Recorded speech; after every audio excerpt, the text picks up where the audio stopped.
अस्सलाम वालेकुम। बिस्मिल्लाहिर्रहमानिर्रहीम। आज का हमारा टॉपिक है हेमेटोपोइसिस। हेमेटोपोइसिस जैसा कि आप जानते हैं कि ब्लड फॉर्मेशन के जो प्रोसेस है उसको हेमेटोपोइसिस कहा जाता है। हेमेटोपोइसिस में ब्लड के जो तीनों टाइप्स के सेल्स हैं उनके बनने के प्रोसेस को हम एक फ्लो चार्ट में डिस्कस करेंगे। बड़ा इजी सा है और इसमें कोई इतना परेशान होने की बात नहीं है। इतना बड़ा चार्ट बना हुआ है तो उसमें कोई प्रॉब्लम होगी। सबसे पहले आपने जो याद रखना है कि हमारे सारे जो सेल्स हैं, जितना भी हमारा ब्लड है, ब्लड के सेल्स हैं, वो बनते हैं हमारे बोन मैरो से। लॉन्ग बोन्स के अंदर जो बोन मैरो होता है उसके अंदर से वो बनते हैं। तो पढ़ते हैं कि पहला जो सेल है बोन मैरो से जो के अंदर जो होता है, जिससे ब्लड बनता है, जिससे हमारे सेल्स बनते हैं, उसको कहते हैं प्लुरिपोटेंट स्टेम सेल। स्टेम का आपको पता है किसको कहते हैं? स्टेम कहते हैं रूट्स को। ठीक है, मतलब ये सारे सेल की रूट है। मतलब आप इसको कह सकते हैं कि जैसे हम एक सीड या बीज कह सकते हैं ना एक चीज को, ये सारे सेल्स का एक बीज है। इसके अंदर से सारे हमारे तीनों टाइप के सेल्स निकलने हैं।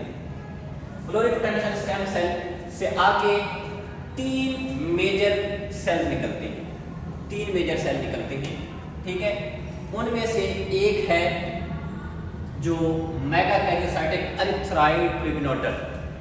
मेगाकैरियोसाइट एरिथ्राइड प्रिग्नोटर। मेगा का मतलब होता है बड़ा, ठीक है, कैरियोसाइट सेल, ठीक है। तो एरिथ्राइड का मतलब भाई एरिथ्रोसाइट से निकला है। एरिथ्राइड आरबीसी का जो पहला सेल है एरिथ्राइड प्रिग्नोटर। इससे पहला जो सेल रिलीज होगा मेगाकैरियोसाइट एरिथ्राइड प्रिग्नोटर है। ठीक है, प्रीकर्सर सेल भी इनको कह सकते हैं कि बुनियादी सेल। ठीक है, अब इससे मेगाकैरियोसाइट एरिथ्राइड से दो सेल निकलेंगे। ठीक है, अब ये दो में कन्वर्ट होगा। एक इसका निकलेगा ब्रेस्ट फॉर्मिंग यूनिट एरिथ्राइड, ठीक है, और दूसरा निकलेगा मेगाकैरियोसाइट प्रिग्नोटर। क्या निकला इससे? ब्रेस्ट फॉर्मिंग यूनिट एरिथ्राइड, ठीक है, जिनसे आरबीसी एक बंडल में बनेंगे। एक वो सेल से रिलीज होगा और फिर ये आगे जाके कन्वर्ट हो जाएगा कॉलोनी फॉर्मिंग यूनिट एरिथ्राइड में, और फिर यही सेल आगे जाके रेड ब्लड सेल में कन्वर्ट हो जाएगा। अब दोबारा हम इसको पढ़ते हैं कि हमारा प्लुरिपोटेंशियल स्टेम सेल जो था, बेसिक सेल जो था, उसके अंदर से मेगाकैरियोसाइट एरिथ्राइड प्रिग्नोटर एक सेल निकला। ठीक है, आगे फिर वो फर्दर दो में कन्वर्ट हो गया, मतलब उससे दो सेल निकले। एक मेगाकैरियोसाइट प्रिग्नोटर है और दूसरा ब्रेस्ट फॉर्मिंग यूनिट है, BFUEB कहते हैं इसको। और ये एरिथ्राइड प्रिग्नोटर है, एरिथ्रोसाइट का आरबीसी का प्रिग्नोटर सेल है, एरिथ्राइड आरबीसी का प्रीकर्सर सेल है। ठीक है, इसको एरिथ्रोसाइट का प्रीकर्सर सेल कहेंगे और इसको प्लेटलेट्स का प्रीकर्सर सेल कहेंगे। मेगाकैरियोसाइट मतलब बड़ा सेल, मेगाकैरियोसाइट प्रिग्नोटर मतलब प्रीकर्सर सेल है ये उसका, मेगाकैरियोसाइट प्लेटलेट्स का। तो अब ये हमारा जो एक सेल था जो प्लुरिपोटेंशियल स्टेम सेल था, वो जब आगे आया मेगाकैरियोसाइट एरिथ्राइड में जब कन्वर्ट हुआ, तो एरिथ्राइड एक आरबीसी में कन्वर्ट होगा और दूसरा कन्वर्ट होगा प्लेटलेट्स में। एरिथ्राइड प्रीकर्सर सेल से प्लेटलेट्स और आरबीसीज बनेंगे। मतलब आप ये कह सकते हैं इनका ये ग्रैंड पेरेंट है, दादा है। ठीक है, जो प्लुरिपोटेंशियल स्टेम सेल है ये सबका दादा है। उसके बाद जो इनके पेरेंट्स हैं आरबीसीज और प्लेटलेट्स के, वो सेम है। ठीक है, एक सेल उनमें से आरबीसी में कन्वर्ट हो गया और एक प्लेटलेट्स में कन्वर्ट हो गया। यहां तक क्लियर हो गया? ठीक है, अब आते हैं हम दूसरी तरफ। एक हमारा जो प्लुरिपोटेंशियल स्टेम है वो लिम्फॉइड माइलॉइड प्रीकर्सर या प्रिग्नोटर में कन्वर्ट हो गया, और ये फिर आगे जो हमारा ये लिम्फॉइड माइलॉइड प्रीकर्सर सेल है, ये ग्रेनुलोसाइट्स मोनोसाइट प्रिग्नोटर में कन्वर्ट हो गया। ग्रेनुलोसाइट्स के प्रीकर्सर सेल भी इसी में है और मोनोसाइट्स के प्रीकर्सर सेल भी इसी में। ग्रेनुलोसाइट्स वो हैं जिनके अंदर ग्रेन्यूल्स होंगे और मोनोसाइट्स वो हैं जो सिंगल सेलुलर में, जिनके अंदर एक ही साइटोप्लाज्म होगा। अब ये हमारा जो ग्रेनुलोसाइट और मोनोसाइट प्रीकर्सर सेल है, एक कन्वर्ट हो जाएगा मोनोसाइट प्रीकर्सर सेल के अंदर और दूसरा कन्वर्ट हो जाएगा ग्रेनुलोसाइट प्रीकर्सर सेल के अंदर। मतलब बेसिकली ये जो है दोनों का मोनोसाइट और ग्रेनुलोसाइट दोनों का प्रिकर्सर सेल। हमारे WBCs हैं वो दो टाइप्स के होते हैं, एक मोनोसाइट्स होते हैं जिनके साइटोप्लाज्म में एक सिंगल साइटोप्लाज्म होता है कंप्लीट, और जो दूसरे होते हैं ग्रेनुलोसाइट्स होते हैं, उनके अंदर ग्रेन्यूल्स पाए जाते हैं। तो अब ये मोनोसाइट प्रिकर्सर सेल या प्रिग्नेटर सेल आगे जाके मोनोसाइट्स में कन्वर्ट हो जाएगा, और जो ग्रेनुलोसाइट्स था वो आगे 3 टाइप के सेल्स में कन्वर्ट, क्योंकि हमारे 3 टाइप के ग्रेनुलोसाइट्स होते हैं, न्यूट्रोफिल, इओसिनोफिल और बेसोफिल। तो ये तीनों अलग-अलग अपने प्रिकर्सर सेल में कन्वर्ट हो जाएंगे और फिर इनके अंदर से न्यूट्रोफिल, इओसिनोफिल और बेसोफिल रिलीज होंगे। अब यहाँ तक हमारे कितनी टाइप के सेल बन गए?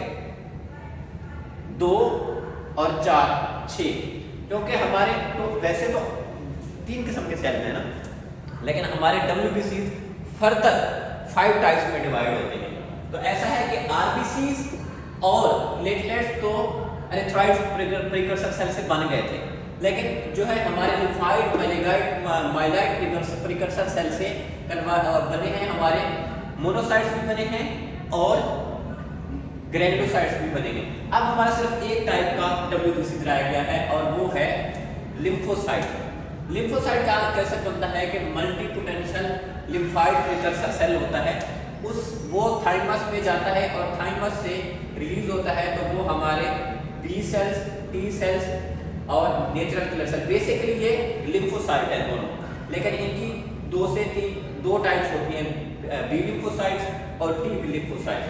और तीसरा जो है हमारा नेचुरल किलर सेल, ये हमारी इम्यूनिटी का पार्ट होता है, नेचुरल किलर सेल जो हमारी इम्यूनिटी में जिसको फैगोसाइट भी कहा जाता है, ये वो। यहाँ तक समझ आया आप लोगों को?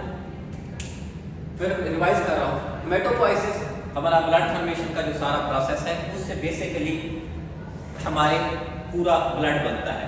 तो इससे जब ये हमारा एक प्लूरिपोटेंशियल स्टेम सेल है, बेसिक सेल है एक, उसके अंदर से 3 सेल्स हमने आप रिलीज हुए एक ही टाइप में। एक ने कन्वर्ट होना है प्लेटलेट्स और RBCs के अंदर, एक ने कन्वर्ट होना है, एक ने कन्वर्ट होना है जो है 4 किस्म के WBCs के अंदर, ठीक है, और एक ने कन्वर्ट होना है 2 किस्म के लिम्फोसाइट्स और एक तीसरा उसका होगा नेचुरल किलर सेल जो हमारी इम्यूनिटी का पार्ट है। तो अब हम इनको एक बार फिर रिवाइज करते हैं कि ये आ गया मेगाकैरियोसाइट, उसके अंदर से प्लेटलेट्स रिलीज हुए, मेगाकैरियोसाइट एरिथ्राइट, उससे प्लेटलेट्स रिलीज हुए और RBCs भी रिलीज हुए। दूसरा हमारा लिम्फाइड माइलाइड प्रिकर्सर या प्रिग्नेटर है, उसके अंदर से हमारे ग्रेनुलोसाइट्स और मोनोसाइट्स दोनों रिलीज हुए। उसके बाद मोनोसाइट और ग्रेनुलोसाइट में फर्क ये होता है कि जो ग्रेनुलोसाइट्स होते हैं उसके न्यूक्लियस के अंदर, उसके साइटोप्लाज्म के अंदर ग्रेन्यूल्स पाए जाते हैं, और जो मोनोसाइट होता है जिसके अंदर एक ही बड़ा लोब सा होता है साइटोप्लाज्म का, उसके अंदर ग्रेन्यूल्स नहीं होते।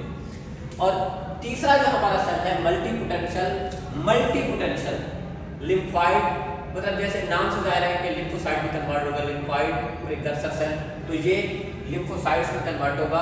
इसमें से लिम्फोसाइट की 2 टाइप्स हैं, B लिम्फोसाइट, T लिम्फोसाइट्स, और तीसरा हमारा है नेचुरल किलर सेल।